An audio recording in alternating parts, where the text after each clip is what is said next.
There are moments when a single discovery rewrites everything we thought we knew. A stone out of time, a skeleton that shouldn't exist, a message from a civilization we've never heard of. These aren't just puzzles, they are warnings echoing through centuries. When evidence defies explanation, science doesn't move forward, it trembles. This is where archaeology meets the unknown, and it's far stranger than fiction. More than 15,000 ancient rock carvings deep in the Sahara, and some of them look like astronauts high on the blistering cliffs of Tassili Najjar, where the desert winds whisper across time-worn stone. Lies a forgotten gallery carved by prehistoric hands, one that should have only told stories of early human life. Hunting scenes, herds of cattle, ceremonial dances, all familiar. But then something strange emerges from the sandstone.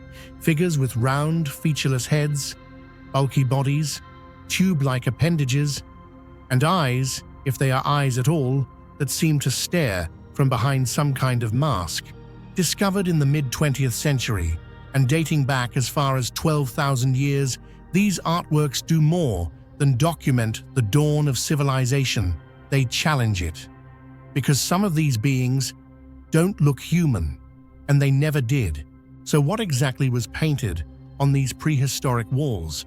And more importantly, who? What do you think these figures really represent?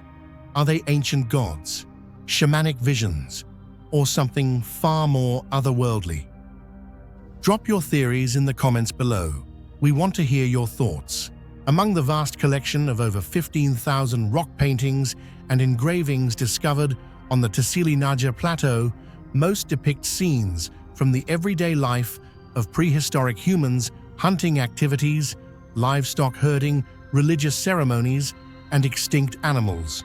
However, as researchers delved deeper into the images, a particular group of figures began to raise puzzling questions, shapes that look nothing like humans and that seem to belong to another world entirely. Some figures have humanoid bodies, but lack eyes, noses, or mouths. Instead, they possess smooth, circular, or oval-shaped heads resembling massive helmets. Their bodies are equally strange, short, bulky limbs, and in many cases, tube-like structures connecting from the head to the torso or extending down the back, strongly suggesting some kind of protective gear or life support system.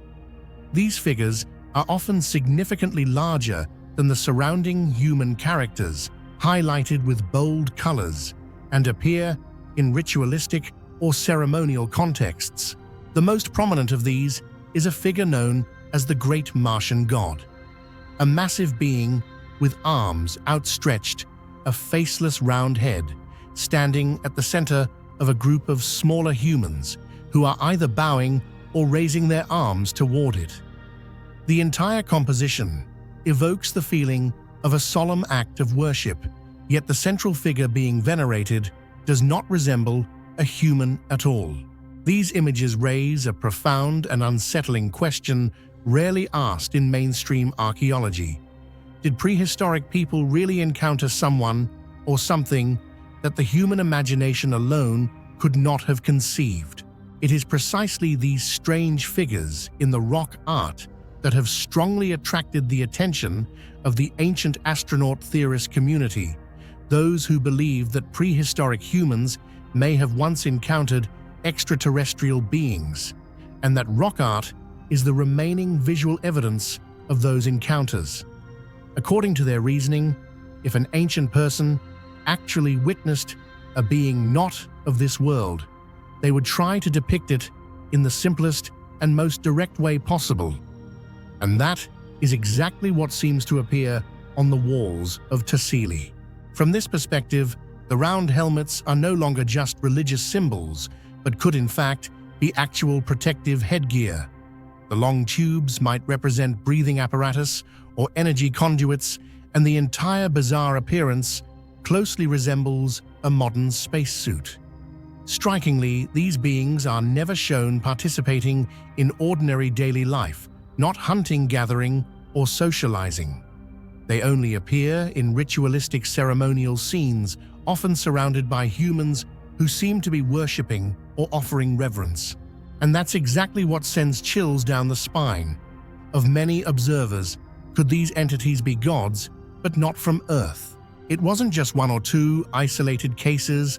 Archaeologists led by Henri Lot recorded at least 30 to 50 unclassifiable figures in areas such as Jabarantin-Abutika, Sefar, and Tamrit.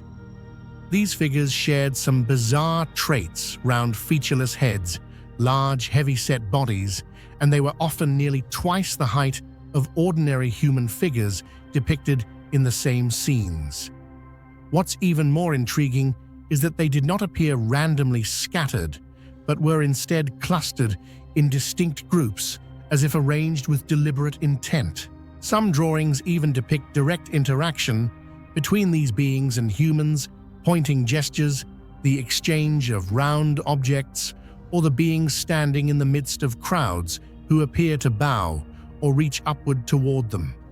Such details raise an unsettling question. Are these simply ritual symbols, or could they be a record of an actual encounter between two entirely different kinds of beings? Of course, mainstream archaeologists do not support the alien hypothesis, and instead offer symbolic or spiritual explanations. According to their interpretation, these strange figures may represent shamans in trance-like states, influenced by hallucinogenic mushrooms or psychoactive plants, a phenomenon documented in many ancient cultures. The bizarre round helmets could simply be ritual masks, while the tube-like attachments might be symbolic details not meant to be taken literally. However, these theories face a significant challenge.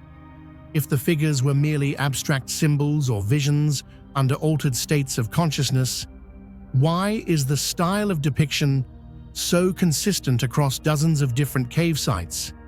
And why is it that only one particular group of humanoid figures is drawn in this strange fashion, while the rest, including both humans and animals, appear relatively realistic and proportionate? There's no denying that the rock art at Tassili is among the most powerful and mysterious visual evidence ever discovered.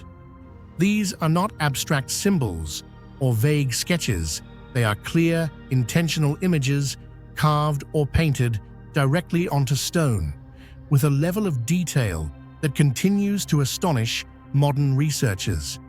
What makes the ancient astronaut hypothesis even more compelling is the age of these artworks, as old as 10,000 years to 12,000 years, which means they predate the rise of the first known civilizations like Sumer or ancient Egypt.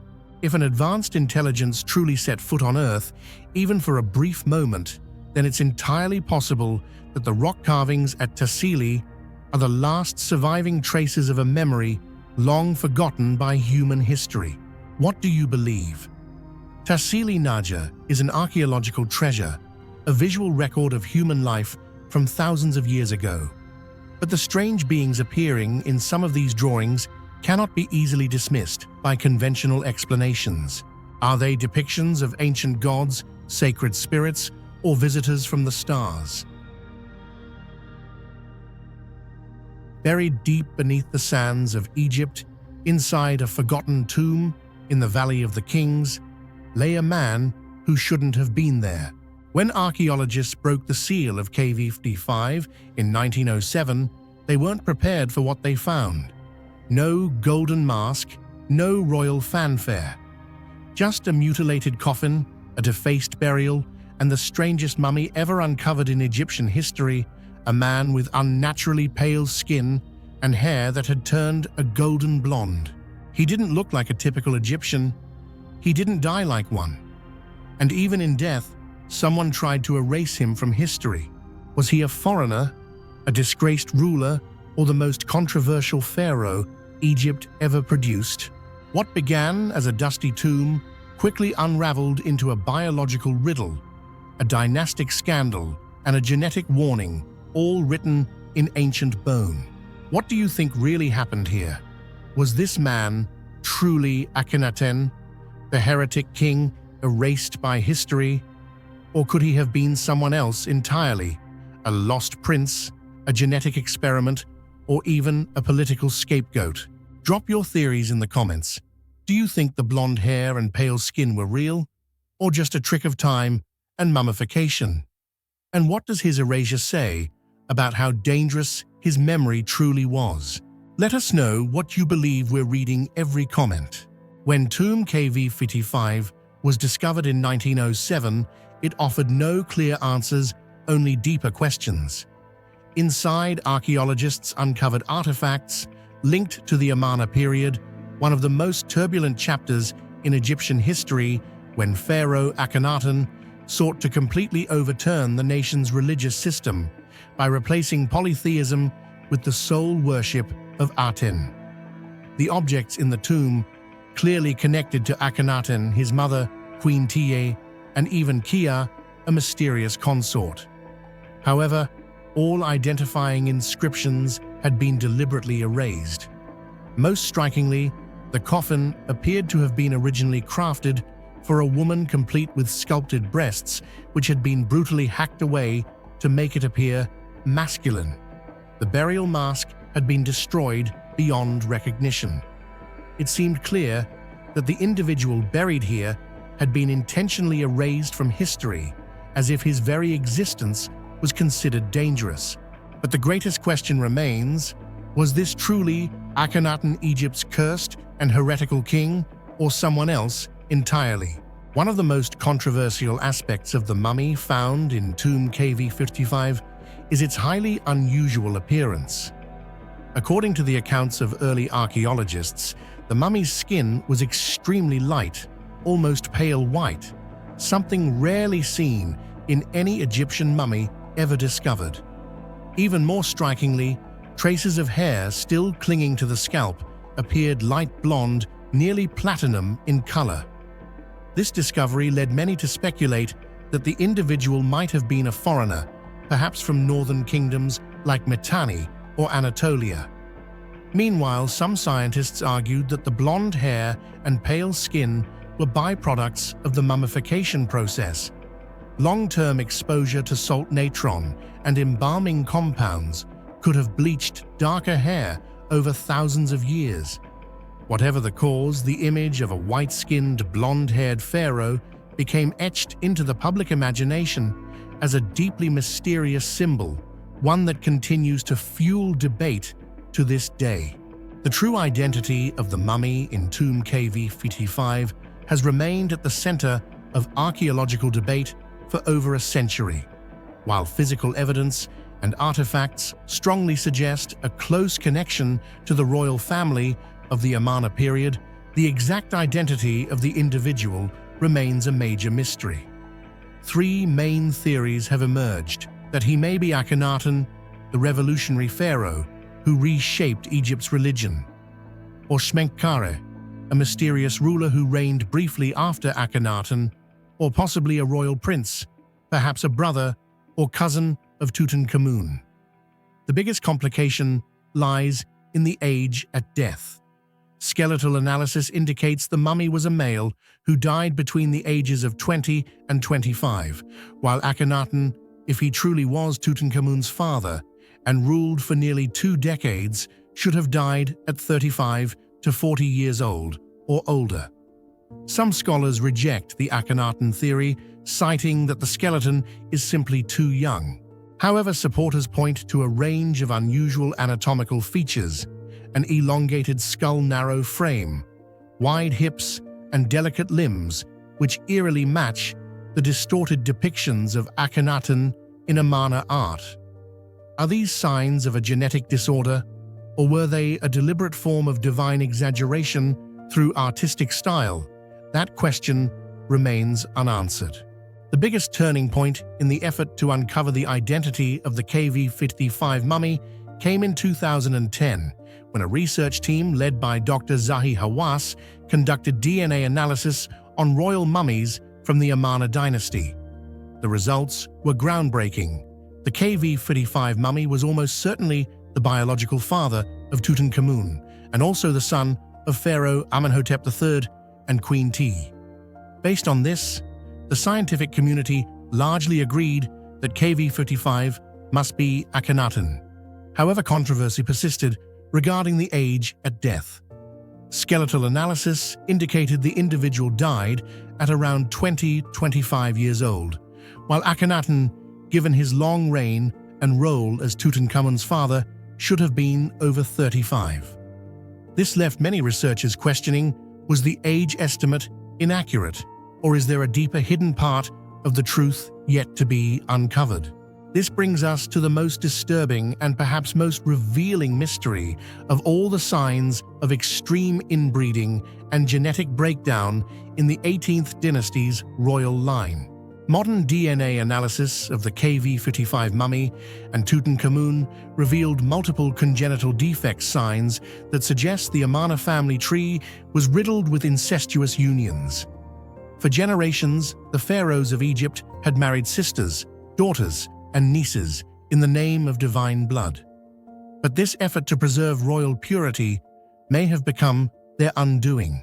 Tutankhamun himself, the boy king, whose golden mask is now a global icon, suffered from a cleft palate clubfoot, scoliosis, and fragile bones. The KV-55 mummy also exhibited abnormalities, elongated skull, possible Marfan syndrome, fused vertebrae, and hormonal disorders. These are not random defects. They are signs of genetic collapse, symptoms of a family tree folded in upon itself. Akhenaten may have been both the father and uncle of Tutankhamun. The mother, known only as the younger lady from another mummy, has been genetically confirmed as his sister. The results form a clear and chilling image, a royal family genetically self-contained and medically deteriorating. This isn't just a story of one man in a tomb. It's a biological warning written in ancient bone, a glimpse into what happens when absolute power meets closed gene pools. As the 18th dynasty collapsed, the body of KV-55, whether Akhenaten or another royal, was hurriedly buried in a mismatched coffin, his name scratched off, his memory disowned. The religious revolution he led was reversed. The temples he built to Aten were torn down. His son Tutankhamun was propped up as a figure of restoration, but even he died young, possibly from genetic complications, malaria, or a fractured leg gone septic. The bloodline ended. The gods returned. The sands moved on. But KV-55 remains not just as a mummy in a box, but as the last biological echo of a collapsing dynasty whose quest for divine purity may have spelled their doom. If you're fascinated by how science and history intertwine to reveal hidden truths, KV-55 is one of the most haunting examples. Behind the pale skin and blonde hair is a story not just of a man, but of a family imploding under the weight of its own sacred blood. Buried beneath the golden sands of southern Egypt lies a mural that defies everything we thought we knew about the ancient world. In the depths of Tomb 100, at Hierakonpolis, one of Egypt's oldest ceremonial tombs, faint brushstrokes over 5,000 years old whisper of a mystery no one can quite explain. Painted long before the rise of pharaohs, before pyramids touched the sky, or hieroglyphs were carved into stone, the wall reveals a surreal scene, ceremonial boats, figures in procession, and towering above them all, enormous human-like beings. These are not exaggerations. They are drawn deliberately, looming over others in size, posture, and presence, some wielding weapons, others standing with arms outstretched as if commanding the scene. The contrast is stark, unmistakable. They do not blend in, they dominate, and their size is not merely symbolic. It dares us to ask, were these gods, legends, or something far more real? Scholars have named it the boats and giants motif, a label that only hints at the mystery it holds. Found in one of the earliest sacred centers of Upper Egypt, it opens a strange window into a forgotten age, an age that may have remembered something we've long chosen to forget. Because if the ancients really did see giants and they painted them beside vessels too small to carry them, then what else is history not telling us? What do you think those giant figures really represent? Were they mythical gods, symbolic rulers, or remnants of something history has buried? Share your thoughts in the comments below. Let's see how many of you believe there's more to this story than we've been told. Let us turn our eyes directly to the wall painting itself. The tomb's frescoes depict scenes of warfare ceremony, animals, and boats rich in symbolism.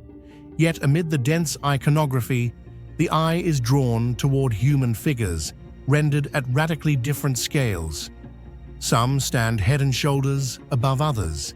In particular, there are central characters, clearly human in form, but 2 to 3 times taller than adjacent figures, often with outstretched arms or weapons positioned prominently atop or beside the boats. In ancient art, scale often equals importance. So are these simply leaders or deities shown in hieratic scale? That's the mainstream interpretation. However, what makes this motif especially curious is the consistent repeated emphasis on giant stature, not just as a symbolic device, but in ways that suggest bodily interaction with their surroundings. These giant figures are not floating spirits or abstract symbols. They stand, walk, fight, and command. They are embedded in the same visual space and reality as the normal-sized people. More puzzling still, the boats themselves are drawn with careful precision, long hulls, prows, and oars that match known examples of early Nile watercraft. The scale of the boats compared to the giant figures raises a disturbing spatial question. Would such giants even fit on these vessels? In some cases, the answer is no. They are too large, standing next to or behind the boat, as if unable to embark. What are we really looking at? To many Egyptologists, the answer lies in religious or political symbolism. The larger figures could represent gods or powerful tribal leaders, their size metaphorical, depicting dominance, prestige, or divinity. But even within the symbolic framework, one must ask, why were these particular individuals given such extreme proportions? And why in a tomb so ancient, so early in Egyptian cultural evolution? Alternative researchers, meanwhile, have long seized on this imagery as potential evidence of prehistoric giants. From ancient Sumerian texts that describe the Anunnaki to biblical Nephilim and giant kings of Bashan, the idea of enormous beings walking the earth in ancient times is a recurring theme across civilizations. Could the Hierakonpolis mural be Egypt's visual contribution to this global mythos? While mainstream academia remains skeptical, pointing out the lack of giant skeletal remains in the region, they also admit that pre-dynastic Egyptian art is among the least understood domains of ancient archaeology. The Hierakonpolis figures are particularly baffling because they appear so early before Egypt developed the standard iconographic rules of scale and proportion. In other words, these depictions may not have been bound by later conventions. What if in this early phase, people simply painted what they saw? Equally important in the mural are the boats themselves. They're not casual vessels, but elaborately drawn crafts that seem to serve a ceremonial or mythological function. In later Egyptian religion, boats play a central role in the journey of the soul. The solar bark of Ra, for example, carries the sun god through the underworld each night. The imagery at Hierakonpolis may be a precursor to that later cosmology, or even a forgotten older myth of beings who journeyed across dimensions or across oceans. Some theorists suggest the boats represent not physical transportation, but metaphysical ones, ships of the gods carrying celestial or divine entities between worlds. If so, then who are the giants travelers from another realm, deified ancestors, survivors of an older, now extinct lineage of humanity. Interestingly, the boats and giants motif is not unique to Egypt. Similar visual patterns, oversized humanoid figures in association with boats or ceremonial structures, appear in Mesopotamian art, in some petroglyphs of the Sahara, and even in pre-Columbian South American carvings. Could these be parallel expressions of the same archetype, or do they point to a deeper, perhaps shared memory across ancient humanity? Joseph Campbell, the mythologist, once wrote that recurring mythological patterns may stem from archetypes embedded in the collective human psyche. But others, including researchers of forbidden archaeology, wonder whether these similarities reflect an actual chapter of history long lost, a time when giants walked the earth remembered only in sacred art. Critics of the giant hypothesis quickly point out the absence of physical remains. Despite the grandeur of the tomb paintings, no skeletal evidence of giant humans has been found in Hierakonpolis. However, it's worth noting that Tomb 100 is not a burial site for a giant, it is a painted chamber. The painting may preserve a story, not a body. It could represent a cultural memory, a mythologized history, or an idealized ancestor. Moreover, many early Egyptian tombs were looted or destroyed millennia ago. Bones do not preserve well in all climates, especially if interred in shallow, unsealed environments. Some argue that if giants once existed, they may have died out or interbred into smaller populations, leaving behind no intact skeletons, but traces in legend, symbols, and art. The boats and giants motif at Hierakonpolis remains one of the most tantalizing and mysterious artifacts from ancient Egypt's dawn. Whether it represents gods' metaphors or literal giants, it challenges our assumptions about the worldview of early humans. It forces us to ask uncomfortable questions. How much do we really know about humanity's distant past? What did the first civilizations remember, and what did they forget? The giant figures standing tall beside boats that cannot hold them may not just be artistic exaggerations. They might be visual echoes of something or someone that once stood above the rest. In the end, it may not matter whether the giants of Hierakonpolis were real or not. What matters is that someone thought they were worth painting. Someone remembered them, and they remembered them as giants. Far beyond the reach of most travelers, hidden in the icy silence of Russia's White Sea, lies an island where the past still spirals underfoot. On Bolshoi Zayatsky Island, windswept, desolate, and steeped in fog, ancient stones form mysterious labyrinths unlike anything else in Europe. They don't lead anywhere. They don't protect anything. And yet, they endure.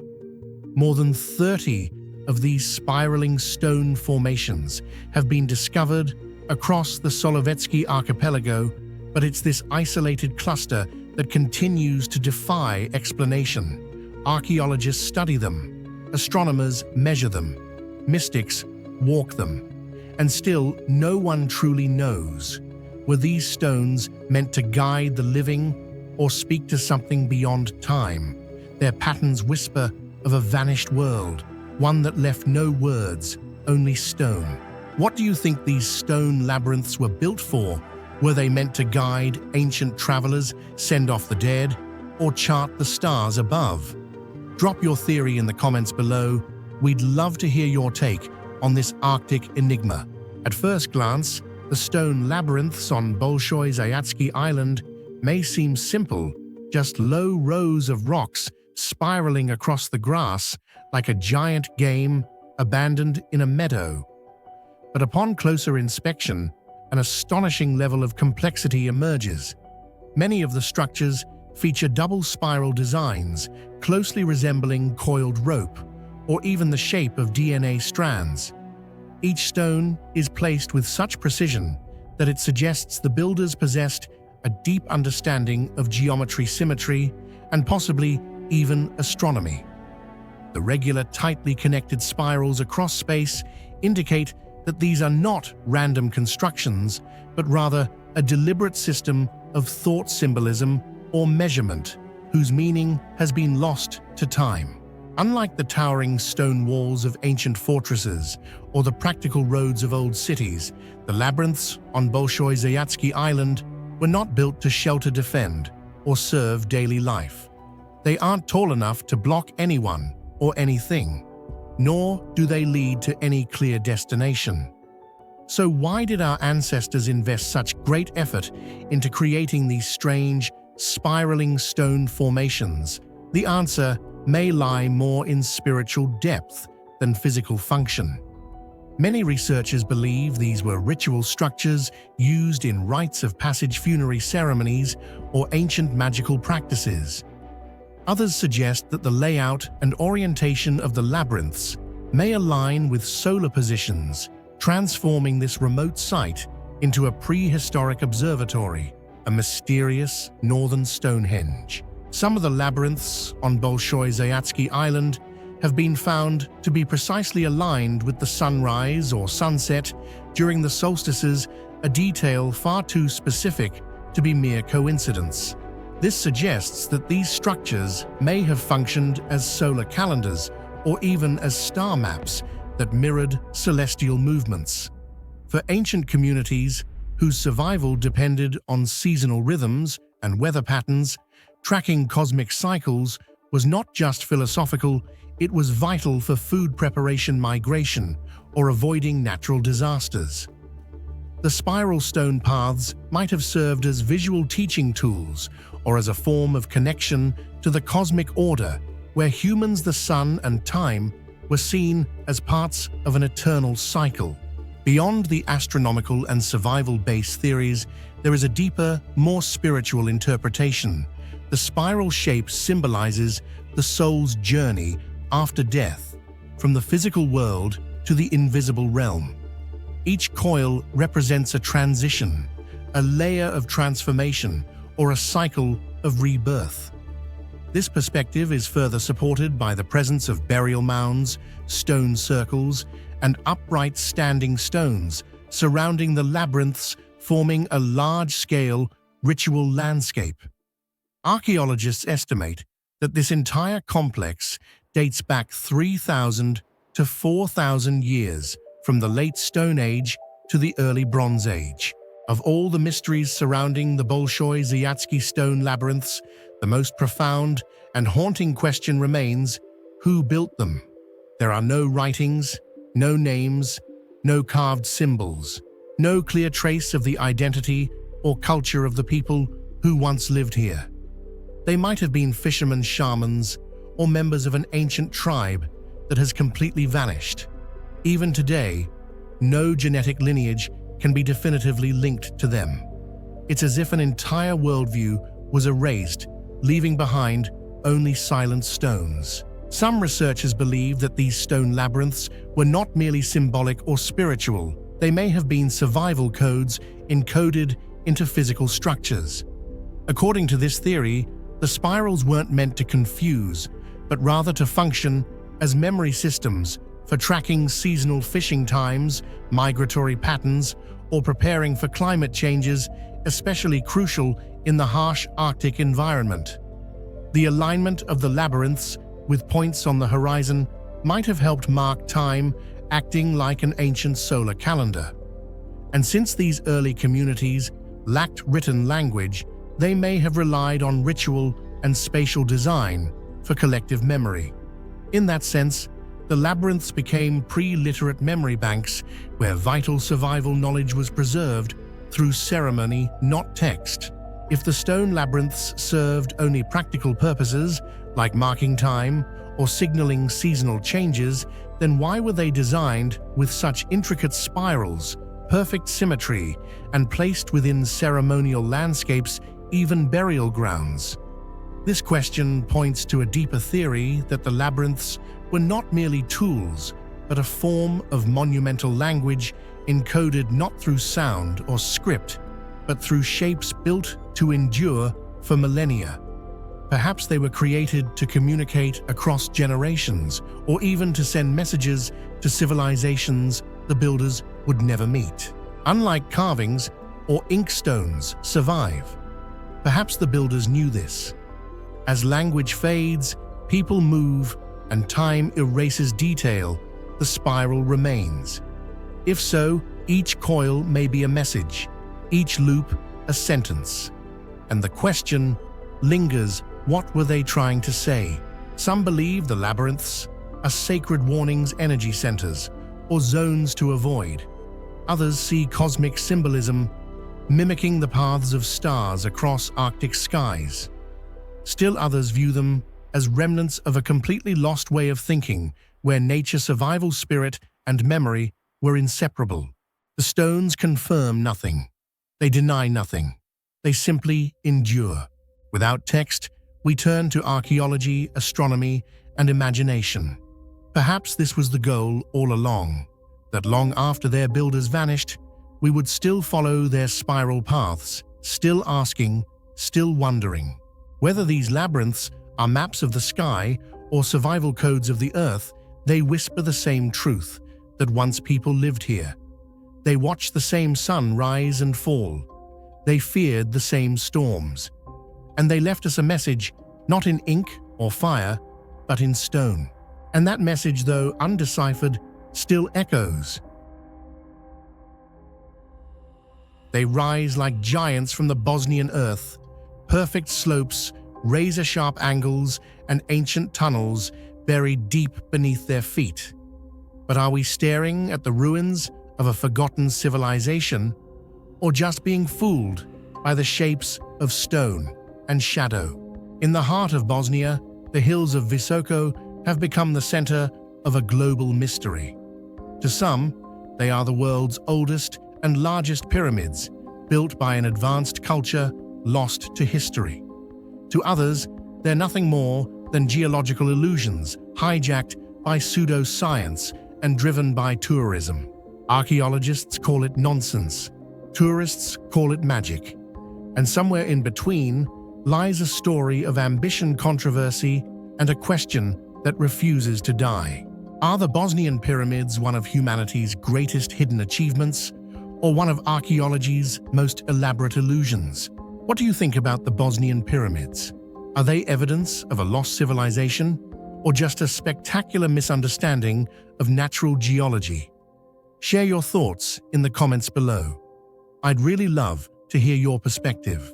The story begins in 2005, when Bosnian-American businessman and self-styled archaeologist Semir Osmanagic made headlines by declaring that a series of hills surrounding Visoko were not natural formations, but in fact colossal pyramids built by an unknown civilization tens of thousands of years ago.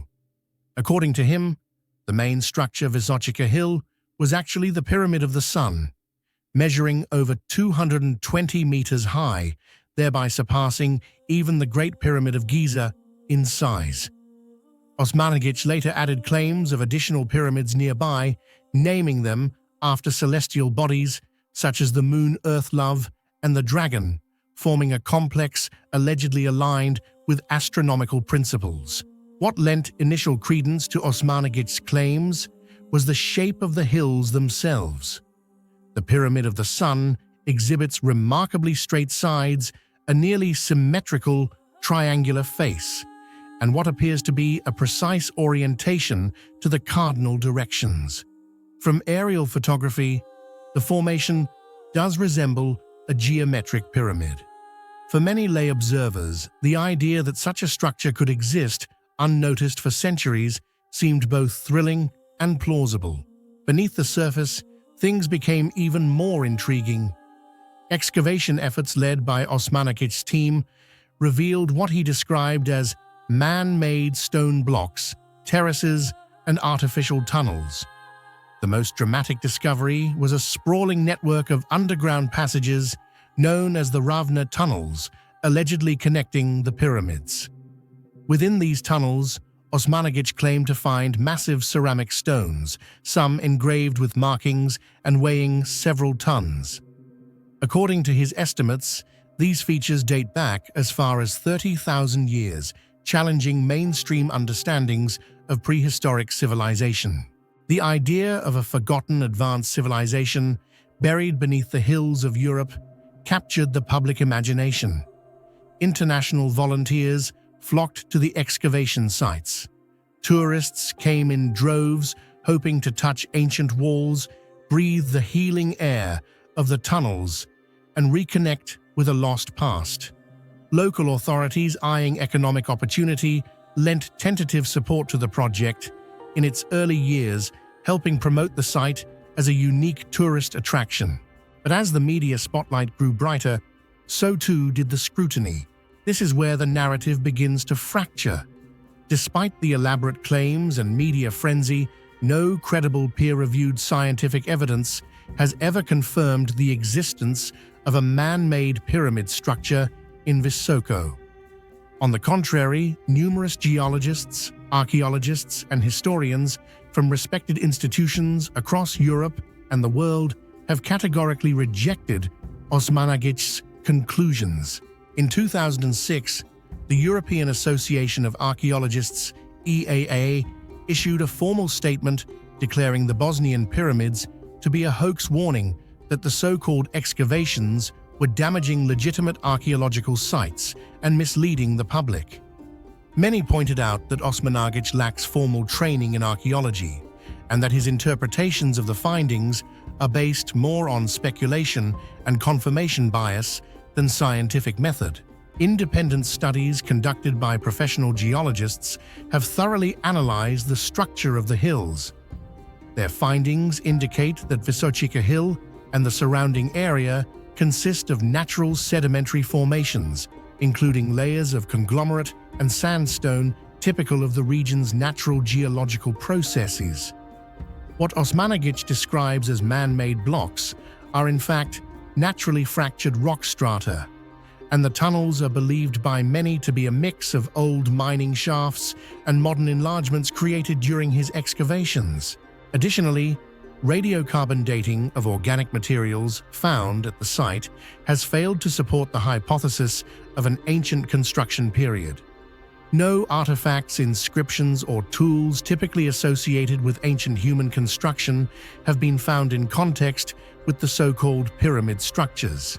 The claims of energy fields, healing vibrations, and other metaphysical effects within the tunnels, often touted by Osmanagic, further reduce the scientific credibility of the project. Many in the scientific community view these assertions as part of a broader attempt to attract spiritual tourists rather than evidence-based researchers. Perhaps most concerning is that the continued excavation conducted without adherence to professional archaeological standards risks destroying genuine historical layers, including known medieval and Roman sites in the Visoko Valley. Critics argue that instead of preserving Bosnia's authentic cultural heritage, the Pyramid Project has prioritized sensationalism over substance. Still, Osmanagic and his supporters remain steadfast. They argue that mainstream science is resistant to paradigm-shifting discoveries, clinging to outdated models, and dismissing alternative views. They often draw comparisons to other once-dismissed archaeological sites like Göbekli Tepe, which later turned out to be revolutionary. However, these comparisons are misleading. Göbekli Tepe was discovered by trained archaeologists, excavated systematically, and backed by extensive, peer-reviewed research. In contrast, the Bosnian pyramids lack any form of rigorous scientific validation, with most findings presented through media and public lectures rather than academic journals. This has created a deep divide. On one side, a growing body of scientific professionals demanding evidence transparency and peer-reviewed methodology. On the other, a movement of alternative researchers and enthusiasts embracing the mystery, the myth, and the tourism opportunity it brings. Despite the academic rejection, the Bosnian pyramids remain a popular destination.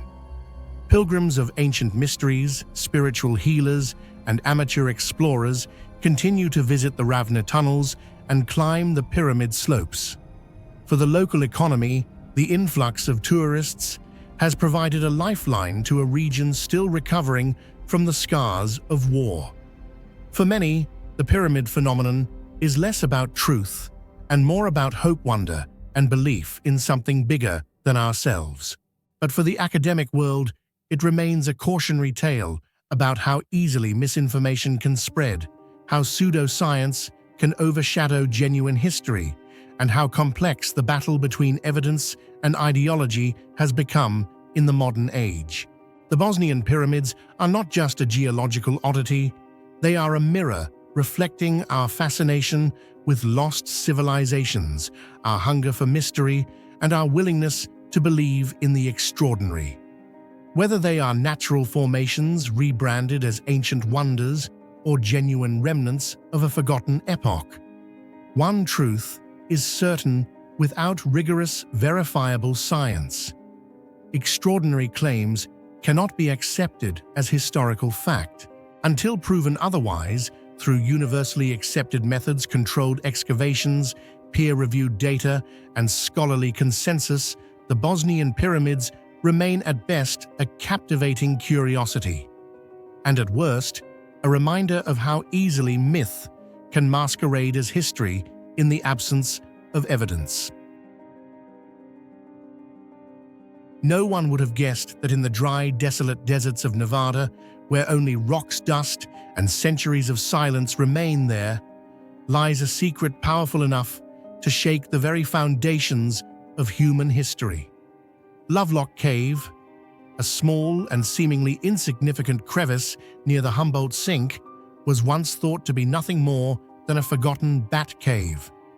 But inside, according to early 20th century reports and shocking discoveries, were said to be human remains standing over 9 feet tall, nearly 2.7 meters giants, for which modern science still has no official explanation. But the story doesn't end with oversized bones. It ties into ancient Native American legends, mysterious artifacts that have vanished without a trace, and a series of massive unanswered questions that have lingered for over a century. Was this all just a case of archaeological misinterpretation? Or could it be a missing piece of human history that someone or something wanted forgotten? The answer, if it exists, might still be buried beneath the dust of Nevada. What do you think about this story? Were giants once real inhabitants of Nevada, or is it just an exaggerated legend? Drop your thoughts in the comments below, and don't hold back on your wildest theories. We read every single comment. In the early 20th century, while mining bat guano in a remote cave in Nevada, later known as Lovelock Cave, a group of miners stumbled upon one of the most controversial archaeological discoveries in American history. As they shoveled out the guano to sell as fertilizer, they reportedly encountered fragments of enormous human bones, some with unusually large skulls, and most strikingly sandals measuring up to 15 inches, about 38 centimeters, far larger than what would be expected for any known native population. Several skeletons, though incomplete, were said to belong to individuals over 7 feet tall, with some accounts claiming heights over 9 feet, about 2.7 meters. Alongside the bones were mysterious artifacts unlike anything seen in known indigenous cultures, leaving the miners and early witnesses baffled and even frightened. This discovery sparked a profound question. Could an actual race of giants have once lived here? What makes the story of the Lovelock giants especially hard to ignore is its striking similarity to an ancient legend of the Paiute people, a Native American tribe that has lived in Nevada for thousands of years. According to oral traditions passed down through generations, the Paiute once fought against a mysterious race known as the CT-Ka, red-haired giant-like beings with violent temperaments who were cannibalistic. These creatures did not coexist peacefully. They often attacked other tribes, spreading fear across the region. The legend says that after enduring years of terror, the surrounding tribes united, drove the CT-Ka into a cave, and sealed the entrance before setting it ablaze, killing everyone inside. What's most remarkable is that the location described in this legend, the final fiery end of the red-haired giants, matches almost exactly the present-day site of Lovelock Cave. This eerie overlap raises a chilling question. Could this ancient tale actually be a real historical memory encoded in folklore? In 1911, professional archaeologists began investigating Lovelock Cave, recovering more than 10,000 artifacts, including duck decoys, fishing gear tools, and a variety of woven materials. Some human remains were discovered, including skulls, larger than average, but the majority of mainstream researchers attributed the anomalies to natural variation or misidentification. Over time, many of the bones and unusual items vanished into private collections or were lost, leaving behind only blurry photos, secondhand reports, and a growing cloud of speculation.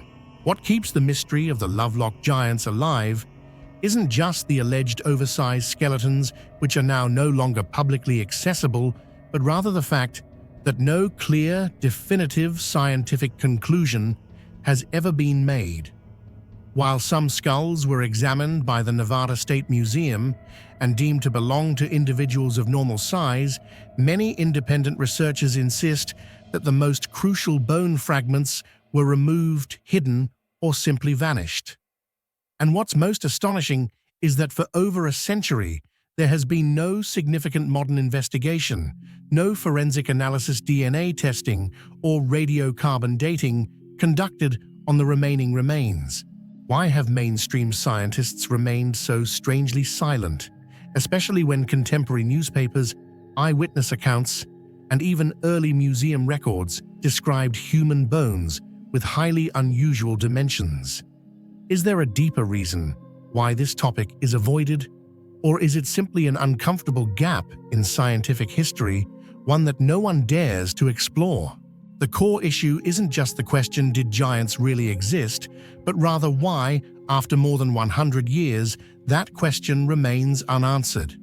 In an era where technology can decode Egyptian mummies, reconstruct ancient faces, and even recover genomes millions of years old, why has a mystery buried in American soil been left untouched? Perhaps the most unsettling thing isn't the possible existence of giants, but the fact that no one is willing to officially confirm or deny it. Even within academic circles, the story of the Lovelock giants has sparked intense controversy and divided opinions. Many skeptical scholars argue that it's simply the result of exaggeration and flawed science from the early 20th century, a time when archaeological standards were still undeveloped and sensational stories were often fueled by newspapers to attract readers. They point out that no 9-foot human skeleton has ever been officially verified or publicly displayed. However, supporters of the mystery argue the opposite, that the disappearance of key evidence, such as the largest skulls or longest bones, is exactly what's suspicious and may even suggest a deliberate act of suppression. The prolonged silence from the scientific community has given rise to countless theories, some strange, others more plausible, surrounding the Lovelock giants. Some independent researchers believe they may have been remnants of an ancient race, one that once coexisted with Native Americans but was entirely wiped out after a brutal struggle for survival. Others lean toward the idea of genetic anomalies, individuals born with unique genes that resulted in extraordinary physical growth. Going beyond the bounds of conventional science, more radical theories link the Lovelock giants to the lost civilization of Atlantis, the Nephilim of the Bible, or even hybrids from an extraterrestrial origin. Though no solid evidence has surfaced, the persistence of these theories underscores one undeniable truth: we still know far too little about our true past. Perhaps the most haunting part of the Lovelock Cave story is how it forces us to confront the limits of our historical knowledge. When myth and material evidence intersect and no final verdict is given, it leaves a vacuum that speculation is all too eager to fill. The giants of Nevada remain both a symbol of our desire to uncover hidden histories and a reminder of how quickly the past can be lost, distorted, or buried, sometimes literally. So we are left with a few photos, scattered notes, old mining accounts, and the stubborn memory of a Paiute legend. The cave still exists. The artifacts once existed. But the truth that remains elusive. And perhaps that's the most fascinating part of all, not the giants themselves, but the giant question mark they leave behind. What if everything we know about ancient history is missing a chapter? Buried deep beneath the volcanic soil of central Mexico, archaeologists uncovered a tomb filled with native Mesoamerican artifacts, ceramics, tools, relics of a lost world. But then something impossible surfaced. A small terracotta head, with curled hair, a high-bridged nose, a sculpted beard. Not Aztec, not Maya, but unmistakably Greco-Roman. Thousands of miles from the Mediterranean and centuries before Columbus, this lone artifact raises a staggering question. How did a classical European statue end up in an ancient Mexican tomb? Is it a hoax, a mistake, or the strongest evidence yet that ancient civilizations crossed oceans long before we thought possible? Welcome to the mystery of the Tecáxic-Calixtlahuaca head, a discovery so bizarre, so out of place, it might rewrite the boundaries of the ancient world. But now, we want to hear from you. Do you believe this artifact is genuine, clear evidence that ancient transoceanic contact may have happened long before Columbus? Or do you think it's just a case of misplacement, or even a modern forgery buried by accident or design? Drop your theories in the comments below. Every idea counts, because with mysteries like this, even the smallest insight could change how we see history forever. In 1933, during an archaeological excavation at the Tecáxic-Calixtlahuaca site in the northern highlands of the state of Mexico, Mexican archaeologist José García Payón unearthed a series of ancient tombs. Among the artifacts recovered were pottery tools and objects typical of Mesoamerican cultures. But amidst these native items, researchers found something that clearly didn't belong: a small, partially damaged terracotta head depicting a bearded man with curly hair, sculpted in a style that looked remarkably classical and European. The artifact was later dubbed the Tecáxic-Calixtlahuaca head, and it has since become the center of one of the most heated debates about the possibility of pre-Columbian transoceanic contact. What makes this artifact particularly shocking isn't just where it was found, but rather how it was made, the artistic style it reflects. While the pre-Columbian cultures of Mexico, such as the Maya, Aztec, or Toltec, had their own distinctive sculptural styles, typically characterized by religious symbolism, geometric patterns, and abstract human forms, this head sculpture stands in complete contrast. It portrays the face of a man with unmistakably European features, a high-bridged nose, curled beard, deep-set eyes, and hair rendered in flowing waves. Most notably, the sculpting technique reflects a classical aesthetic mindset, with an emphasis on harmony, detail, and near-realistic representation. These elements led many researchers to confidently state that the artifact exhibits a Greco-Roman sculptural style which should not and cannot naturally occur in ancient Mesoamerica. Many art historians have compared the head to Roman sculptures from the 2nd to 3rd centuries AD. Features such as the contour of the nose, the styling of the hairline, and especially the expression and shape of the beard are nearly impossible to find in any known Mesoamerican artistic tradition. If this really is an authentic artifact from the Greco-Roman world, then it's not just foreign to the Americas, it's utterly impossible to exist there without a transoceanic journey taking place well before Columbus. Since the discovery of the Tekaxik-Kalixtlahuaca head, one controversial question has persisted in the archaeological world. Is this truly an ancient artifact, or simply a modern European object that somehow ended up mixed into a native burial site?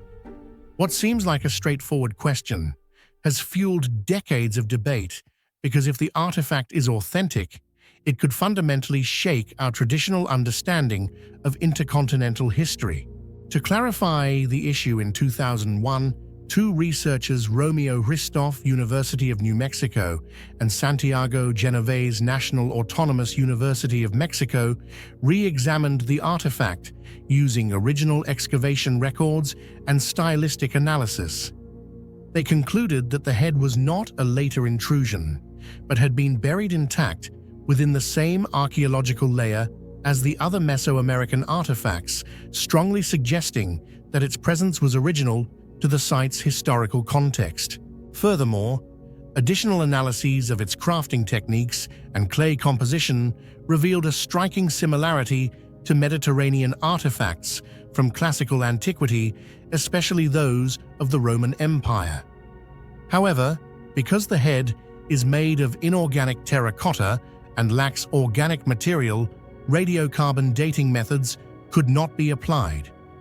As a result, all conclusions rely on stylistic evaluation, archaeological context, and logical inference, an indirect but widely accepted method in cases where direct dating is not possible.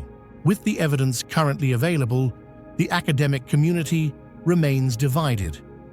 Yet one thing is clear: the Tekaxik-Kalixtlahuaca head cannot be easily dismissed, for it presents a profound challenge to the way we define the seemingly fixed boundaries of history.